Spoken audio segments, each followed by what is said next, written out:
What's up, man? Not much. How you doing? We'll try this again. Take two. Yeah. So what do you think about Trump coming into office, man? Dude, I think that's pretty big. I think it's, yeah, I used to major in political science as one of my majors in undergrad, but it's very interesting, like, to get way into subject matter too quickly. Up until George W., whoever was closest to the center of the country won. But every election up to that point, the amount of people that voted based on population had decreased. And George W. was the first one that kind of catered more, not to the centralists between Republicans and Democrats, but he catered more to it, basically extreme almost. Not really extreme, but more to the right. So, and with that, it increased the amount of people on that right that came out, which shifted enough people to come out and make them win. So I think ever since GW has gone right, then Obama left, and then Trump, and then Biden, and now back to Trump. It's almost swinging back and forth. So it used to be whoever's more centrally located in the center between Republican ideals and Democrat ideals, whoever's more centralist would always win, pretty much, historically, up until GW. But with that, the amount of people voting every election kept decreasing, so voter engagement. So I think it's a natural kind of evolution of that swing that kind of came back, but I do think it's the right direction for our country. Just for all the stuff that's been going on, it got a little too crazy. I think he's kind of he's just announced that there's two genders again. Wow. I didn't know there was two. Yeah, it's like there's officially two genders again. I'm like, yeah. Okay. But that's the thing, like, I don't my thing is like, why is it that it swings like that? Because clearly what we've seen with, the Democrats and stuff like that, it's just like, well, I shouldn't say all Democrats or Democrats 20 years ago. It's just this recent era of Democrats, the Obama administration, now the Biden administration, and it's just completely got lost. Like, I mean, even Democrats are leaving that have been Democrats their entire life are leaving the party and are like you guys, this is, and I said this the other night, once you get outside of the norm of human civilization or human day-to-day operations, you start losing people. People are not going to pay attention to you anymore. Yeah. It's just, people don't function that way. You and I are people that you see at the gas station or everyday blue-collar workers. They don't function that way. No. You know what I mean? So it's like, it's pretty easy to lose that. But that's because I didn't start looking at politics until COVID. Yeah, I've always kind of taken a little bit of interest in them, but I think COVID, and honestly, a lot of the stuff, Trump's first election, there's so much stuff in the media, he's awful, he's going to do this, that, this, and then they went after him, and it was a witch hunt for the Russia collusion thing, and everyone was so sure about it. It kind of opens your eyes, like there's this mass media effort to go after this guy. It's all coordinated. But then again, like, they're lying to me about that. It's different. If you have a friend that lies to you about something, they might not know, yeah, that looks great on you. Yeah, sweetie, that looks great. You can lie for a reason, like to make someone feel better. You can lie like, oh, the earth is 10 times the size of the sun. They might just not know, but it's a lie. But when someone in authority lies to you to intentionally deceive you, it makes you question them and look back on everything else they've done. So I feel like once you start seeing this whole media effect go after him, and all the people in government are like, oh, he's done all those stuff. We have a smoking gun on him for Russian collusion. And then you find out it's all this made up. It's just trying to undermine him. It's like, y'all are willing to do that? Like, what else have y'all done? Then you kind of go down certain rabbit holes, and it's like, you start looking up what the U.S. government's done before, and there's even to their own population, it's some interesting things. Yeah, I mean, I don't think a lot. I mean, I don't know. I guess you can get into like conspiracies about like 9/11 and all this other stuff, but no, like we've clearly been lied to about a lot of things, and it's just not like, I don't know. I don't understand. Obviously, it's all money driven. It's all. But I wouldn't even touch on like 9/11, but like Operation Paperclip. There's a few other ones where like the CIA's done some MK Ultra and other stuff, like produced Ted Bundy. Like all that stuff's kind of out there. The government's kind of up to. But I don't want to go down too many conspiracy theories, rabbit holes. But you start learning a lot more once you've been intentionally lied to by somebody, an authority, and it's not for your benefit at all. It's like it makes you step back and question things. Yeah. And I think that's part of, from what Trump's been saying, as part of his agenda for this next go around is kind of clean up some of that stuff. He just signed declassifying the JFK assassination files, the MLK assassination files, and RFK assassination files, I think today or yesterday. Yeah. It's going to be interesting. Yeah, I'm interested to see it. I mean, everybody deserves to see what's going on. We've all got a lot of questions. People, I mean, they've... No one alive is still anyone alive. There's no one still alive that was involved with that. So why would you not just... And it's already supposed to come out. Right. And I don't think anything is going to be like, oh, God, I can't believe this. This is the way that it happened. We kind of the information's out there to where we kind of like, okay, yeah, so it's proven true. So all the stuff that you said about, oh, this is a conspiracy theory. What the fuck are you guys talking about? Now we can just say, okay, can we just like put this to bed now because we've all been talking about this and arguing about it, and but a lot of that stuff is money driven. I mean, just it's some powerful interests that are driving it, but it's not in the best interest of American people. I don't feel like kind of cover that stuff up. Yeah, but I don't know. He's not. It's not just the fact that because I have friends on all kind of sides. I have some friends that are, Democrats. I don't know. I don't talk to a lot of people that are super liberal unless it's someone that maybe hires me or something like that. And that's okay too. I'm not I literally have no ill will towards these people.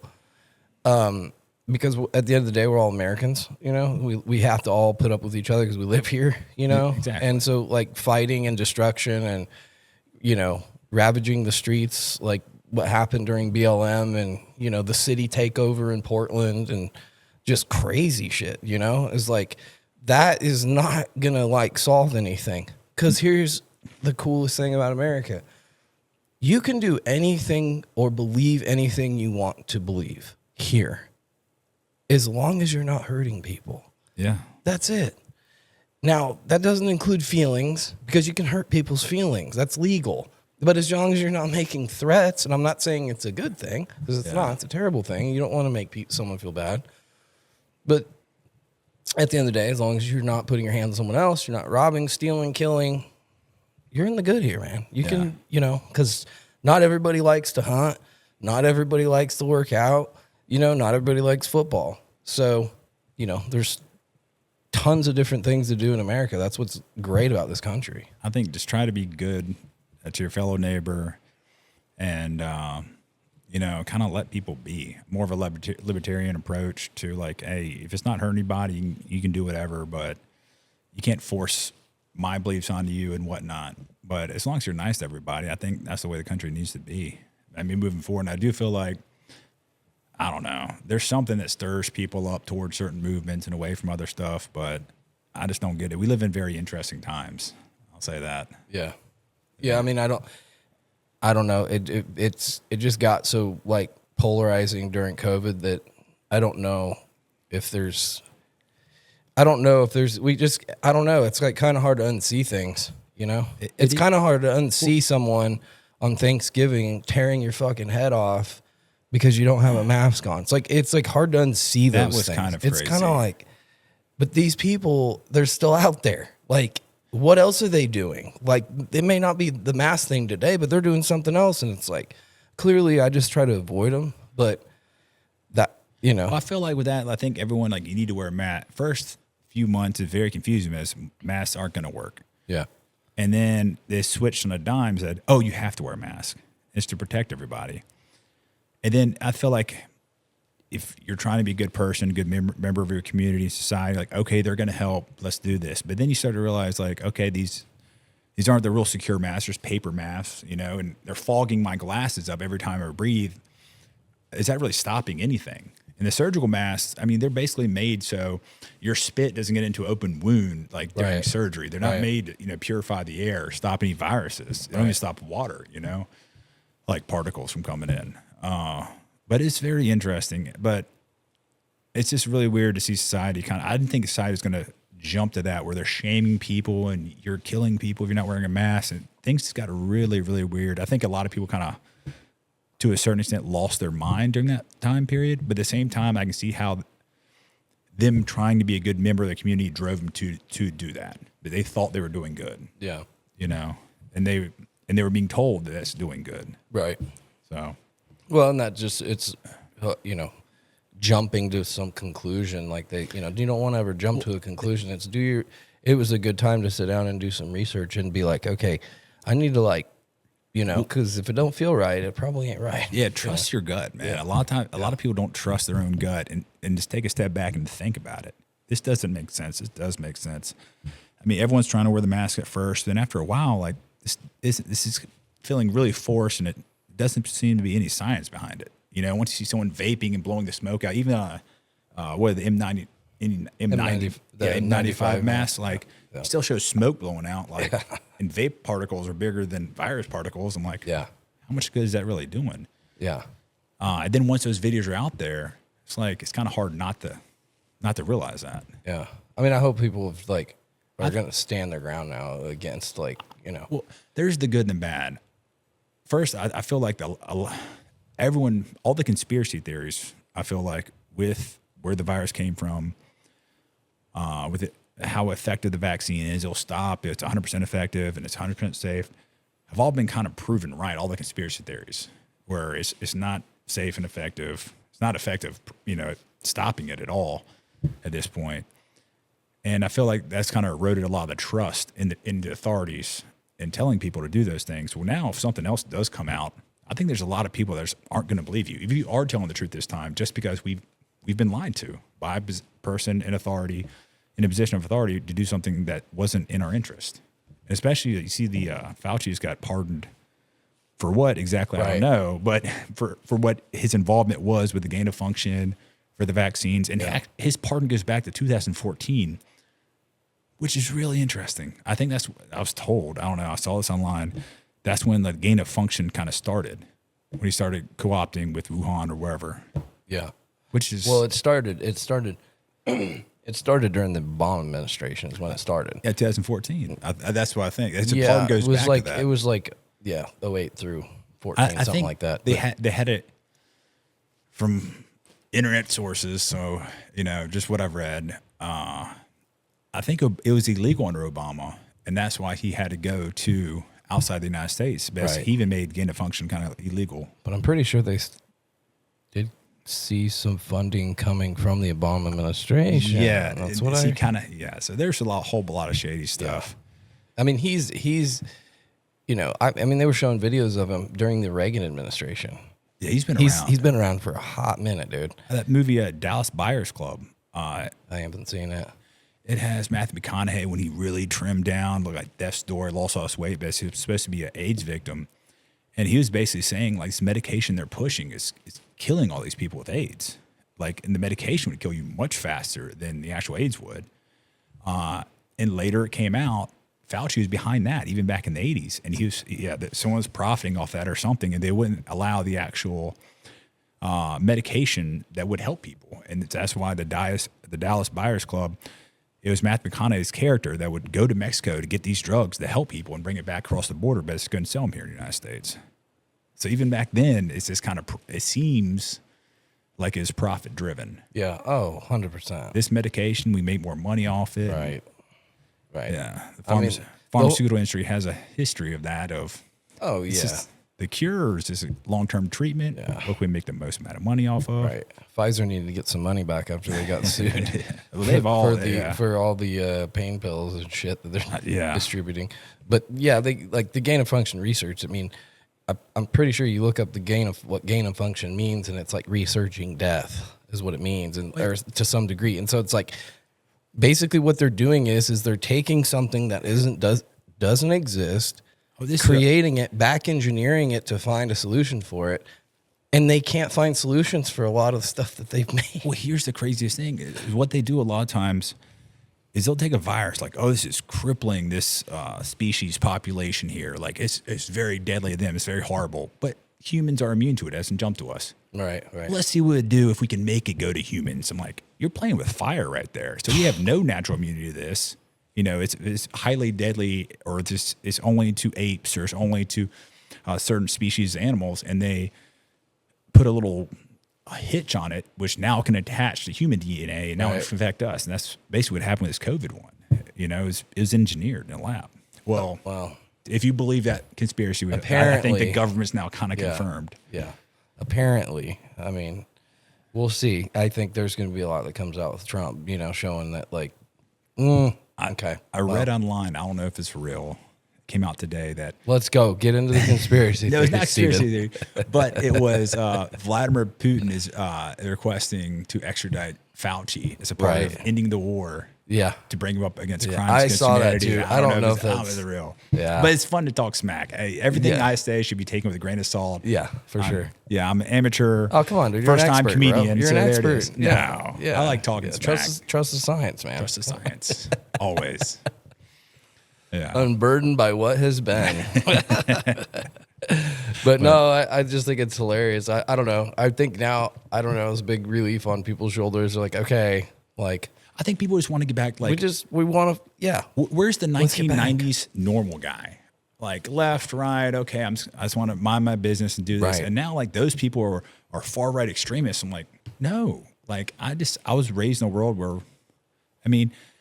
people have all walks of life, but traditionally there's a man and a woman. At least we weren't confused about that, what you're born with. And now there's a small percent of the fraction, very, very minute percent of the population are born with both. But, I feel like, just like some dogs are born with three legs, sometimes the genetics doesn't kick in right. But traditionally raised in a world where there's men and there's women. I feel like the whole world's kind of been that way up until the past 10, 15 years. Yeah.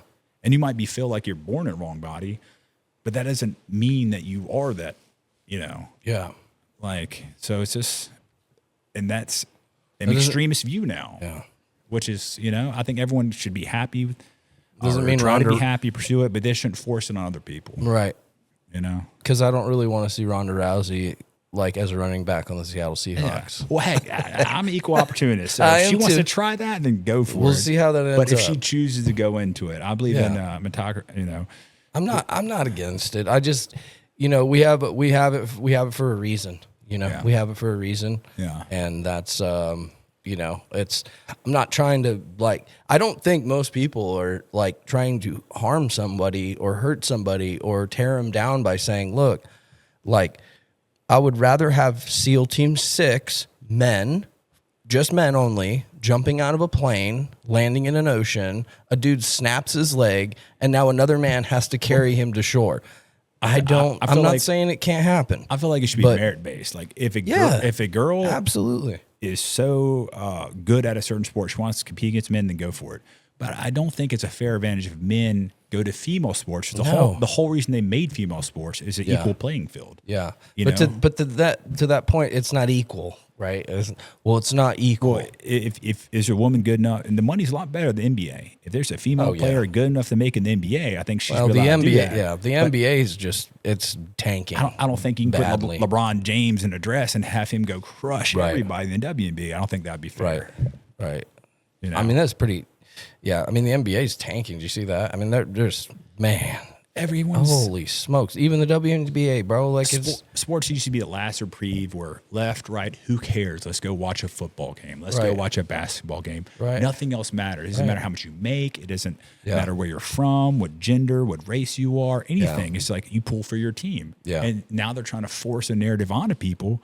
Some people won't like that, but there's a lot of people that probably won't, just because beliefs aren't for everyone. If they're going to watch that entertainment, they don't want to get force fed anything else. No. They try to, that's why I kind of stopped watching NFL for a little while, is because they were trying to bring on this stuff onto the teams, and it was just I feel like it's in a movie. If you watch a movie, you're really into it, and then something you see the boomstick come into, or the camera guy, or some weird things in it takes you out of the experience. So you were in this land, you're believing this fairy tale land, wherever movie you're watching, it's a Western, you're really into it. But then if you see a modern car drive through it, it's what the hell is that? It takes you out of your experience. I feel like the same thing with football or basketball. You start seeing a bunch of stuff it makes you think about something else besides the game. You lose kind of focus and enjoyment from the game. Right. you know? Yeah. Like what Bud Light did. They pulled that stunt. Jesus. I do feel like they came back. I mean, look, they're back to sponsoring the UFC. Yeah. You know, I mean, I think the owner came out and was like, okay, like we get it, we're done. Let's put this aside. I mean, Bud Light tanked. I mean, I think they learned a lesson with that. I think it wasn't necessarily their fault. I think there's so much kind of all this stuff's being forced on us as society. Look what Mark Zuckerberg just said. And that's the straw that broke the camel's back. Yeah. Right. Yeah. Where everyone's kind of came out like, oh no, we're taking a stand now. Right. But I think it did show corporations like you can't push whoever's agenda it is, you know. Yeah. I haven't seen too many examples on the right, but the left especially, some of the stuff is really far fetched. Like, just let us enjoy our beer. You know, don't force everything you want us to do. This narrative on everything. Yeah. You know, the internet and the news and everything, there's plenty of spaces. If you want to see that narrative, you can go there, you can watch it. You can get your fill of CNN all day, you can get your fill of Fox all day. But if you're watching a sporting event, you're not turning on the news. You know, you don't want to see this stuff. You know? That's just me. Yeah. I mean, I enjoy. I feel like that's what they should learn from it, I think. Yeah, and they are. I mean we're seeing a little bit of a shift. I think and I'm a huge fan of the UFC, so are you. Oh, yeah. And I love how they operate. Yeah. And I think a lot of other sports are starting to look at the UFC too as how they're ran. I mean, it's kind of taken a while to get to this point, but I mean, you see a lot of big time sports guys at fights and stuff like that. So, they take notes. That goes back to the NFL. That goes back to the NHL, like how they're doing things over there. And Dana White just doesn't tolerate it. He's, but he gives everybody, he doesn't, the freedom basically, yep, you sign the contract. This is what you're getting paid. But, if you step outside of these lines, like, and that's the way it should be. He gives them wide berth, kind of be themselves, which is that authenticity and just being genuine. Like, that's who they are. They're not some cookie cutter. They're polished. They go out there and say what they want. And you can, someone's a villain, someone's a hero. Watch them fight. It's all part of the draw. Yeah. Yeah. I mean, I'm a huge fan. So, but so you grew up in Greensboro. Tell me about growing up here and living here. I mean, I haven't been here my whole life, so I mean, and I love this place. I love everything about Greensboro. My son was born here. We started our businesses here. We've bought houses here. We love it here. Yeah. But yeah, tell me about how things were when you were a kid and growing up. And I think I grew up in a really, really sweet spot where I didn't get a cell phone, I think, till my junior year of high school. Maybe it was a flip phone. Even up till then, no phone or anything else like that. Internet, AOL was it, maybe chatting somebody, but I didn't do that. But I think it's just a normal kind of high school, all-American kind of experience. I do like Greensboro. You said you like Greensboro. Raleigh's a lot of hustle and bustle. Charlotte's a lot of hustle and bustle. I feel like Greensboro's kind of the sweet spot between the two cities where it's a great family town. So might not be the best town. I wasn't really single here, but I've heard it's not the best place for single people. It's not like young professionals like Raleigh or Charlotte. Yeah. But I think it's a great place to raise a family. Yeah. Where'd you go to high school at? Page High School. You went to Page? Okay, I went to Page, yeah. Nice. And then where'd you go after? What sports did you play when you were in high school? I played football, wrestling, and track. Lettered all three of those. Nice. Pretty much. Well, I didn't wrestle my junior senior year. I played football 4 years, varsity. I was actually a much better wrestler than was football player. Really? Yeah. I got, I think, tied for ninth in the state as a sophomore at 215. I weighed like 200 pounds. Nice. Everyone else be cutting weight. You could weigh up to like 218 right before the state championship meet. Everyone's like, cutting, get down to 218. I'm like 200. So I go to McDonald's and order like 3 breakfasts to eat as much food as possible before I got on the scale because I didn't want to be under 200 pounds. It's just, it's a lot of fun. There's nothing, wrestling, jiu-jitsu's kind of the same way. I think wrestling is just more intense. Yeah. Where you got to go. You get on that mat, every muscle in your body, you got someone fighting back against you. Yeah. And a lot of it is not a chess move per se, where he's doing this, I'm doing that. It has to be muscle quick. He does this instantly, just muscle memories go. This. You just go as hard as you can. Yeah. And The conditioning's insane in wrestling. You got to be. And that's in turn learning every muscle in my body, how to move, momentum, and how it goes against their body, made me the football player I was as offensive lineman, defensive lineman. Yeah, because you're struggling with somebody. You're learning how their body moves, this motion, that motion. Yeah, it just makes you much more aware of your body. Yeah, tough fucking sport. Yeah, it's tough. I mean, I feel like the wrestlers that come into jiu-jitsu, they're just different levels. You'd be man. wired different. Yeah. And thank God that I wish I would have wrestled in high school, dude. But thank God that I did something like football, had some athletic ability.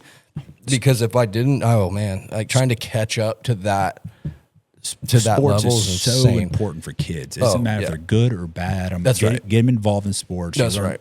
Hand-eye coordination, hand-foot coordination. You get used to your body. Yeah, working with other kids and things like that. Yeah, communication and everything else like that. Yep.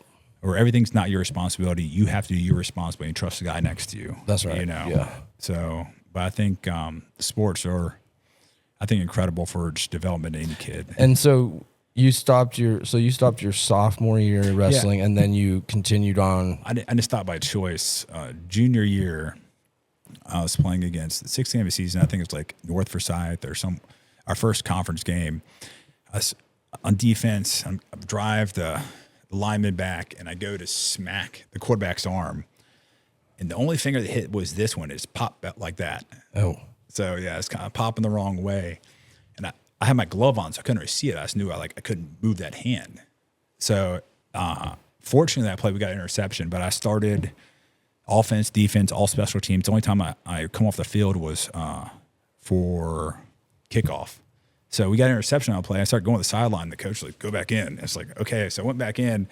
I can't move this hand. So I just kind of set the other one down, offensive line, kind of pass pro'd. And I go to the ref. I go, I think I broke my finger.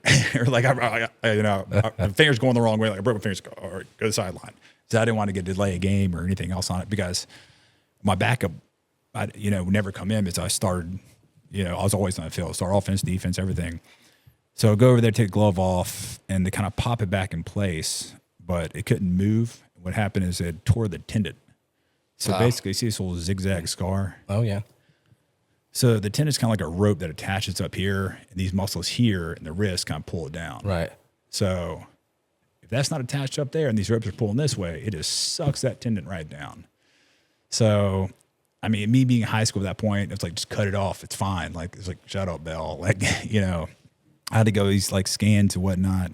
They found I was that tore the tendon, so I had to get surgery. And the reason they cut it in a zigzag like this is because you can't cut across these little creases straight. Otherwise, when they heal, you open your hand up, they'll tear back open. So this was, instead of a broken bone, what's the healing time on that?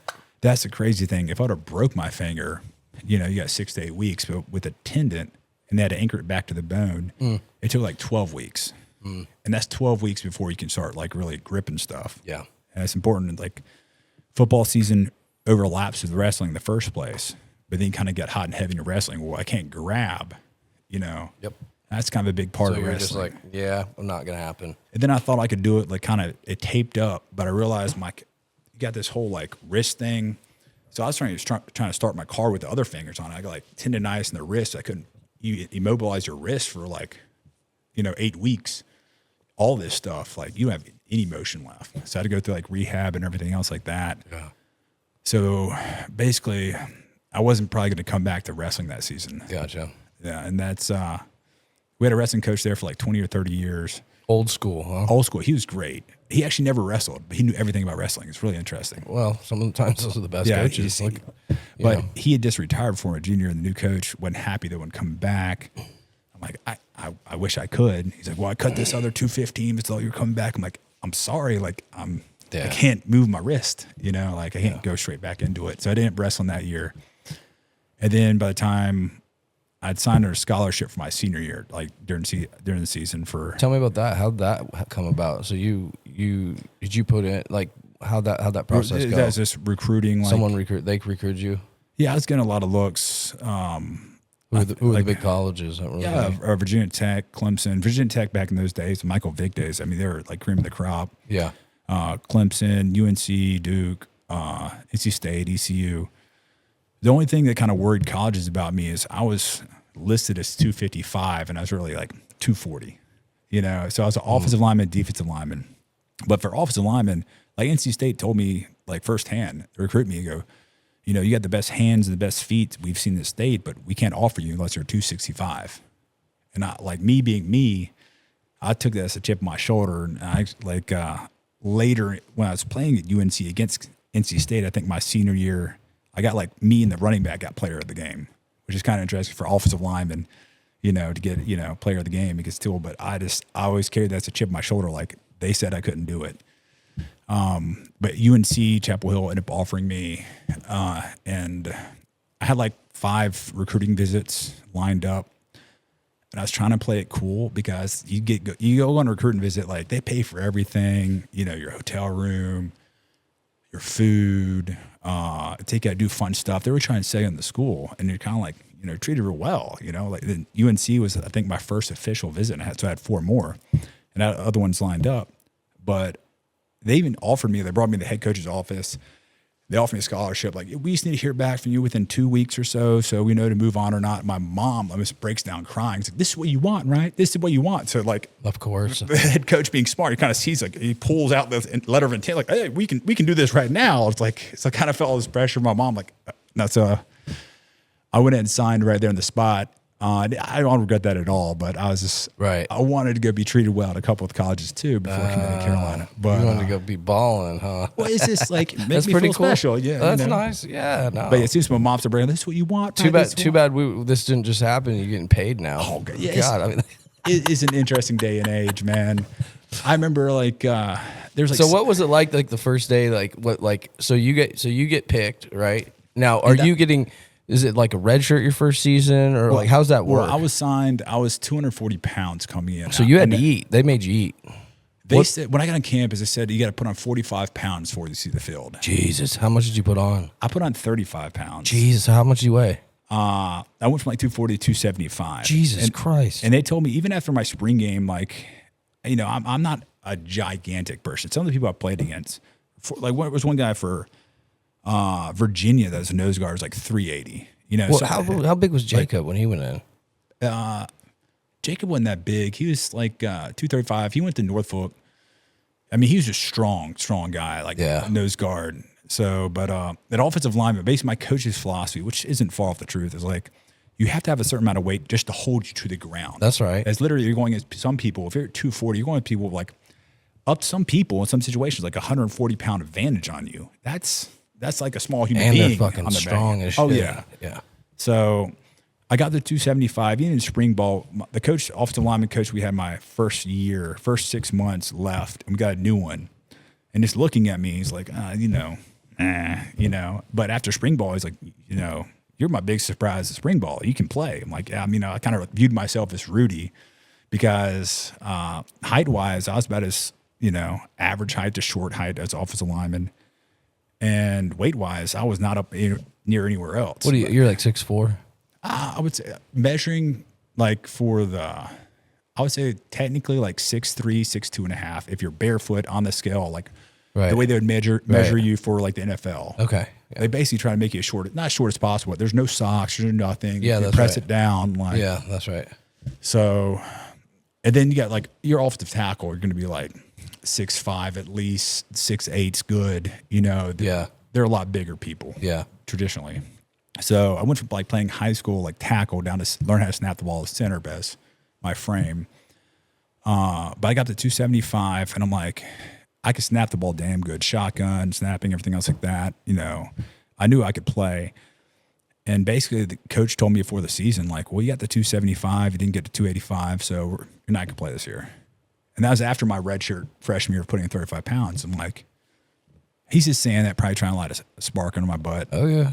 So we go to the first game, we play Miami of Ohio, and it's pouring rain. I think Ben Roethlisberger was there.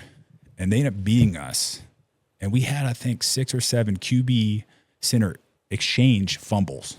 Oh. So I'm on the sideline the whole game, like, he's having a hard time snapping the ball. I can at least snap the ball, like if it's a chance. So I'm like wired up the whole game. And the closest I saw to going in, any action I saw was me standing on the sideline, and our running backs coach had a big wad of spit, and he spit into my helmet over his shoulder. Let's go. And he's like, "Oh, I'm sorry." Like, grab the water bottle. I was like, "That's this as much action as I got that game." So I'm like, I guess coach was telling the truth. I'm not going to play this season. So my whole mentality, I mean, it didn't change till practice hard, everything else, but I knew it came to game time. Like, I'm not amped up the timeline, ready to run in. Our next game was against Syracuse, and it was at 8 p.m. I think it was like a Thursday night game. And back then, there was like ESPN didn't have ESPN 2, 3, 4. It was just like ESPN. Right. And we actually had a time slot national. We're playing Syracuse in the Carrier Dome. So it's game time. So, like, I know I'm not going to play. He's already said that. If I would have played it, the perfect opportunity in the last game. So I do, like, I guess, like, something you're really not supposed to, like, take your helmet, put it under the bench, and back there with the walk-on, not the walk-ons, but some of the travel people that aren't even dressed for the game. And I'm just kind of joking around with them. And all of a sudden, everything kind of gets quiet in the stands, but kind of gets loud in the sideline, like in front of me with all the players. Kind of look around, trying to figure out what's going on. And all the players in front of me just separate like the Red Sea. And there's my head coach in the field yelling at me, Bell, get your ass out here. Get your ass out here. I'm like, ah. So, like, I grab my helmet. I look over. There's Jason Brown, our starting center, holding his knee, and the medical staff's out there in the field, like, looking at him. So I'm like throwing him a helmet. I had that hard chin strap. And I threw my helmet so quick, it's like stuck up here. So I'm like, trying to get it out. Like, he's like, take some snaps. And I got in the game and ended up playing well. So they kind of proved that, I had it. And from there, I started getting playing time every game and worked my way up to a starting job by the end of the season. And I'm starting, I think, 2, 3, 4 games. What year was this? That was, I think, 2002. 2002. Okay. Yeah. So, and it's kind of, God gave me that chance, kind of took advantage of it. All I had to do is get out there and play. Well, did you guys play any bowl games or anything? Yeah, we beat, my freshman year, 2001. I was redshirted, but we played Auburn in the Peach Bowl. Oh, cool. Yeah, we ended up beating, we beat Auburn. We had Julius Peppers on our team, Ryan Sims. A lot of people forget about that. Julius Peppers is like a generational talent. He went second overall in that draft. He was a Tar Heel. Oh yeah, What'd you learn from him? Was he fun to be around? I joke, very jokingly say, see, I was left team scout tackle for the scout team. Yeah, and he was right defensive end, so he didn't even switch sides. He always stayed right defensive end. Yeah. So I went against him every single, like, almost every play in practice, because I spent 6 plays out there, then I'd switch down 3 plays at center, learn to snap the ball. Oh wow. So people forget the 6th overall pick in that draft was Ryan Sims, or one technique. So I went from the 2nd overall pick playing against a practice to the 6th overall pick. So I went back and forth. So I like to joke and say, I made him the player that he is. There you go. Yeah, right. Yeah. How was he in the weight room? He's a fucking beast. I'm pretty sure God made him the player he is. Dude, but, he's a monster, bro. I will say this. Every day at practice, I gave 110%. And you think it's a good thing, but that includes drills where it's like, okay, 50% the speed. Stupid drills. Yeah, stupid drills. Like, okay, guys, do this 50% speed. Yeah. Oh, no, I still went 110% against them. That's right. And I'd probably catch him like the first play. He's like, and he'd give me a look. His chin strap with me buckles like, half speed. All right. And he'd buckle that chin strap up, and then he'd go again. He'd just take and just kill me. Yeah. But I just went full tilt all the time. And that's the way he played the game. So that's right. But I learned a lot from him. Because your technique's not good, you're getting crushed. Your technique is good, you might have a chance. So right, absolutely. Yeah. But, and where'd he go? He went to the Carolina Panthers? Yeah, he got drafted by the Panthers. He went to the Green Bay for a little while. Okay. See, this is what people forget about him. This is what a lot of people forget about this one fact, is that with his combine stats, his broad jump, his 40 time, his shuttle time, his vertical, he would have been I'm going to pull him up real quick. He would have been a late to mid-round 2nd pick as a DB. Dude. That's how athletic it was. He said weight room is one thing. Julius Peppers, I can't say he broke all the records in the weight room. But what I can say is that he is a human specimen. I mean, you should breed him for the military. This guy, when he would run wind sprints, like conditioning sprints, he would always run like with the wide receivers and DBs. So he'd be up there against like 6'2" guy that's 185, a 5'10" guy that's 185, and he's sprinting the same amount of time as they are. And he's like at 265 to 280. like 6'6", and not to be weird, but we all shower together. We have a massive like locker room, locker beds. That's the way it was back then. But the guy didn't have a single ounce of fat in his body. He made bodybuilders look fat. I mean, every striation, I'm like, Jesus, man, he's just a genetic freak. That's crazy. He's huge, dude. Yeah. Well, he's the only guy, like most people, like you come in as a DB, you put on a little weight, it slows you down, you go to linebacker, you put on a little more weight, you go to DN, then you go to nose guard, then offensive lineman. 6'7", 295. He was in the league for like 5 or 7 years. How many years was he at UNC for? One year? He had a Heisman his campaign his last year. I think yeah. No, he was there for like 3 years because you can't get drafted.